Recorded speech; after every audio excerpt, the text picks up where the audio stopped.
How an Idea Becomes a Law in New York State by the New York State Council on Developmental Disabilities. What is a bill?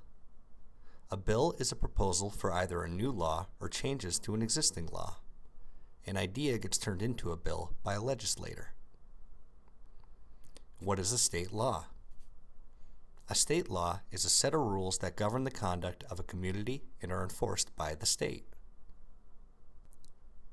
How does an idea become a law?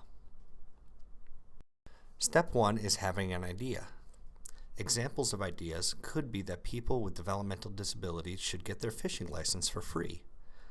Another idea could be that airports should be more inclusive for people with developmental disabilities when flying. Step 2 is speaking to your New York State legislator about your idea. You can contact your state legislator by writing a letter, calling their office, or emailing them. Step 3 is the bill introduction. The state legislator agrees to work on the issue. A bill then gets drafted and introduced into a committee and is assigned a bill number. Once the bill is introduced and assigned a number, it is available to the public in the full legislature. What is a same-as bill? A same-as bill is a bill that is introduced in one house of the legislature and is identical to a piece of legislation that is introduced in the other house of the legislature. Step 4 is committee actions. The bill gets referred to the appropriate standing committee depending on what law the bill amends. If the bill is reported from the standing committee, it either gets referred to another committee or gets placed on a calendar to be voted on by all legislators in the house of the legislature, the Assembly or Senate. Step 5 is standing committee review. In order for a bill to be reported from committee, it has to be put on a committee agenda and a vote has to be taken, with a majority of committee members voting to report it out. What does reported out mean? Reported out is when the bill was reviewed, received public input, was voted on by the standing committee process, and was approved by a majority of the committee members. The bill is then moved to the next step of the legislative process. Step 6, the Ways and Means Committee in the Assembly and the Finance Committee in the Senate. Any bill with a financial impact on the state goes to the Ways and Means Committee or the Finance Committee after being approved by the Standing Committee. The Codes Committees. If a bill contains criminal penalties, it will also be flagged for consideration by the Codes Committees in both the Senate and Assembly. Step 7, Aging of the Bill.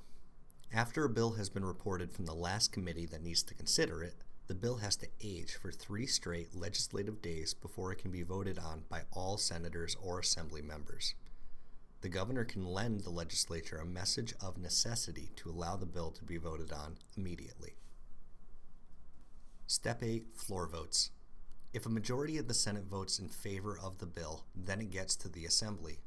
This can happen vice versa, where a majority of the Assembly approves the bill and then it gets sent to the Senate. Step 9, the bill gets sent to the governor. If both the Assembly and Senate pass the bill gets sent to the governor by the House that passed it first for their signature or veto. Both houses must pass the same legislation in order for it to be sent to the governor. Step 10 is the governor's decision. The governor can sign the bill, veto it, or take no action. The governor's signature. If the governor signs the bill, it becomes a law. Pocket approvals and vetoes. How long does the governor have to sign a bill after it's sent by the legislature? For most of the year, the governor has 10 days, excluding Sundays, to act on a bill once it is delivered by the legislature. If the governor does not take action, the bill automatically becomes a law. This is known as a pocket approval. For any bill pending with the governor at the end of the year, the governor has 30 days, excluding Sundays, to act on the bill. The bill is automatically rejected if the governor takes no action before the end of the 30 days. This is known as a pocket veto. Governor veto. If the governor vetoes the bill, it does not become a law. The bill is then returned to the House that first passed it with a statement of reason for the veto. If the governor vetoes the bill, the legislature can override the veto. What does override mean? Override is when 2/3 majority of members in both the Assembly and Senate votes in favor of the bill after the governor vetoed it. What happens if the bill does not get passed? The bill can get reintroduced in the next session, or lawmakers can decide if they want to reintroduce the bill with the revisions or leave it as is to try to go through the legislative process again. Do you want to know who your state legislator is? You can visit the New York Senate or New York Assembly websites to learn more. Still have questions on how a bill becomes a law? Contact information at cdd.ny.gov or visit our website at cdd.ny.gov.